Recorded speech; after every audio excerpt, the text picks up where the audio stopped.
खुलुमबाय गिबियावनो नोंथांमोन बयनिसिमबो गोजोन फुंबिलिनि गाहाम हामलायनायखौ बावहरनायजों लोगोसे सोरजि द क्रिएटिविटी चेनेलाव बरायनानै लाग्रोनाय जालायबाय।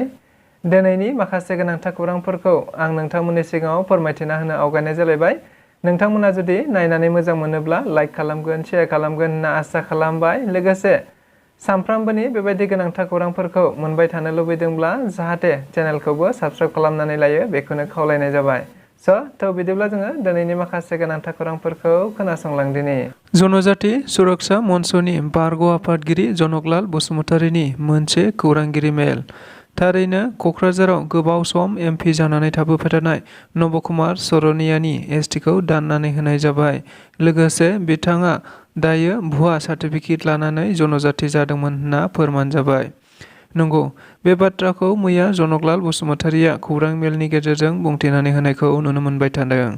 जों बयबो खौरां बिजोंफोरनि गेजेरजों मिथिनो मोनबाय थानाय जादोंमोन दि थांनाय 10 बोसोरनि सिगांनो बडलेण्ड एबा क'क्राझारनि एसटि रिजार्भेसन एमपि सिटआव थारैनो नबकुमार सरनियाया एसटि सार्टिफिकेट लानानै गेलेनानै देरहाबोदोंमोन, जेराव बिथाङा 10 बोसोर सिगांनिफ्रायनो एमपि जानानै थाबोदोंमोन।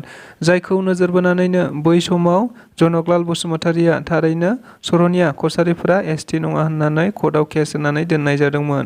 गोबाव नाजानायनि उनाव थारैनो मैया बे बाथ्राखौ बिथाङा खौरांगिरिफोरनि गेजेरजों बुंथिनानै होदों दि थारैनो स्टेटनि स्क्रुटिनि कमिटिया फोसावनानै होबाय जे नबकुमार सरनिया एबा सरनिया कसारिफोरा थारैनो एसटि हारिनि मानसि नङा होननानै। जायखौ नोजोर बोनानैनो बिथांमोनहा बे बाथ्राखौ मैया खौरांगिरि मेलनि गेजेरजों रोखायै बुंथिनानै होदों। मख'नो गोनांदि बिथाङा बे बाथ्राखौबो बुंथिनानै होदों दि थारैनो आं सासे कनसियास भटार हिसाबै बे खामानिखौ मावदों। लोगोसे बे खामानिया जानांगौमोन। गुबैयै जायफोरा नबकुमार सरनियानि हेंथायै गुबुन समाव गुबुन इलेक्सन गेलेबोदोंमोन बिथांमोनहासो बेनि सायाव केस होनांगौमोन। नाथाय बिथांमोनहा रावबो केस होयैनि नोजोर बोनानै आङो सासे कनसियास भटार हिसाबै केस होबोदोंमोन बै समावनो, जायखौ गोबाव सम नांनायनि गेजेरजों थारैनो दायो नबकुमार सरनियानि एसटि सार्टिफिकेटखौ स्टेटनि स्क्रुटिनि कमिटिया दाननानै होनाय जाबाय। लोगोसे बियो फाइनाल जाबाय होननानैबो खौरां मेलनि गेजेरजों बिथाङा बुंथिनानै होबावदों। उन्दै बोसोरनि हिनजावसाखौ जिनाहारि खालामनायनि दायाव कुसुगावनि दैमालु मुसाहारिखौ क'क्राझार जिल्ला जर'खा बिजिरसालिया 20 बोसोरनि जोबथेसालिनि साजा फोसावदों।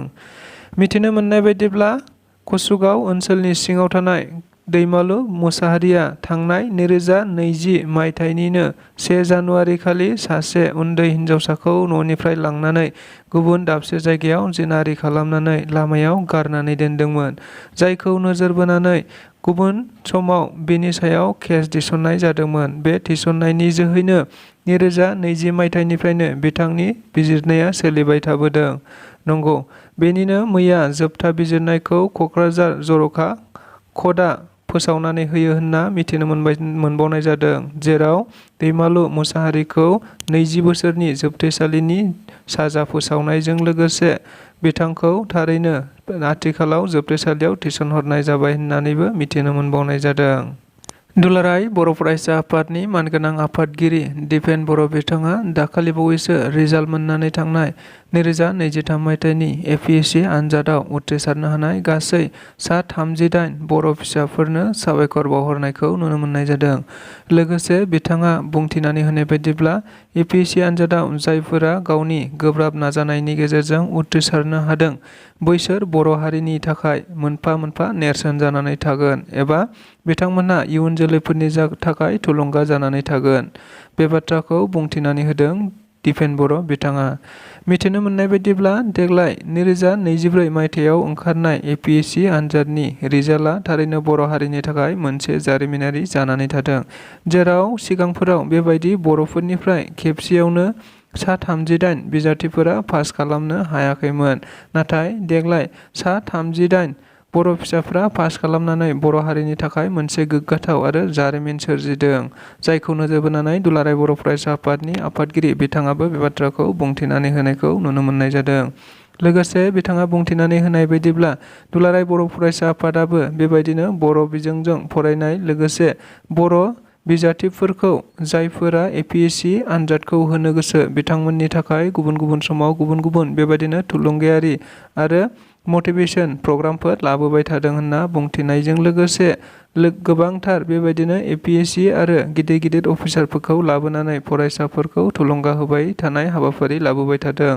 नंगौ, बेबायदिनो देग्लायहाय जानाय बेबायदि एपिएससि आनजादनि थारैनो बारग'नाय एबा पास जानो हानाय बिजाथिफोरखौबो जोङो फैगोन समाव इयुन जोलैफोरखौ थुलुंगा होनाय हाबाफारियाव थारैनो बिथांमोनखौबो खाबु होगोन होननानै बुंथिनायखौ नुनो मोननाय जादों। लोगोसे बिटिआर काउन्सिलाबो थारैनो देग्लाय सुपार 50 मिशननि जोहै गासै सा-7 बिजाथिफोरा गिबि खेबनि थाखाय पास जानायखौ नोजोर बोनानै बिटिआर सरकारखौ बेबायदि खाबु खालामनानै होनायनि थाखाय गोजोननाय बावहरनायखौ नुनो मोननाय जादों।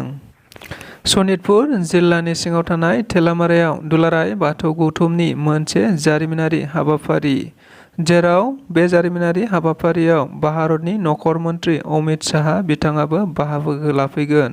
नंगौ, खौरां बिजोंफोरनि गेजेरजों जों मिथिनो मोनबाय थानाय जादोंमोन दि देग्लाय सनितपुराव जानो गोनां दुलाराय बाथौ गौथुमनि 13थि बोसोरारि जथुम्माखौ नोजोर बोनानै गेवलां मेल खालि भारतनि नखर मन्त्रि अमित शाह बिथाङाबो बाहागो लाफैगोन।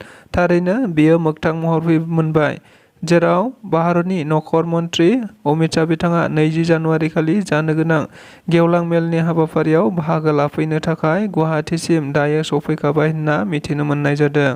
जायखौ नोजोर बोनानै बिटिआरनि गाहाय मावफुं सोद्रोमा प्रमद बर' बिथाङा मानगोनां नखर मन्थ्रिखौ एयारपर्टआव बरायहैनायखौ नुनो मोननाय जादों। लोगोसे गाबोननि जानो गोनां हाबाफारियाव थारैनो आसामनि गिबि मन्त्रि डक्टर हिमन्त बिश्व शर्मा बिथांजों लोगोसे नखर मन्त्रि बिथाङाबो बाहागो लाफैगोन, जेराव बर'नि गोबांथार मिजिं आरो सिमांफोरा बे सानजों लोब्बा थागोन होननानैबो मिथिनो मोननाय जादों। नंगौ, बे हाबाफारिखौ नोजोर बोनानैनो मैया मोनाबिलियाव गासै 1 लाखनिबो बांसिन आलारि बाथि फोजोंनानै बरायनाय जायो होनना मिथिनो मोननाय जादों। लोगोसे गाबोन 50,000 सिबियारिफोरा खेबसेयैनो आर'ज गाबगोन होननानैबो मिथिनो मोनबावनाय जादों। धेमाजि जिल्ला खौसेथि बर' सुबुं आफादनि गाहाय मावखुलियाव मोनसे गुबुन गुबुन आफादफोरनि जथाय खौरां मेल लानायखौ नुनो मोननाय जादों।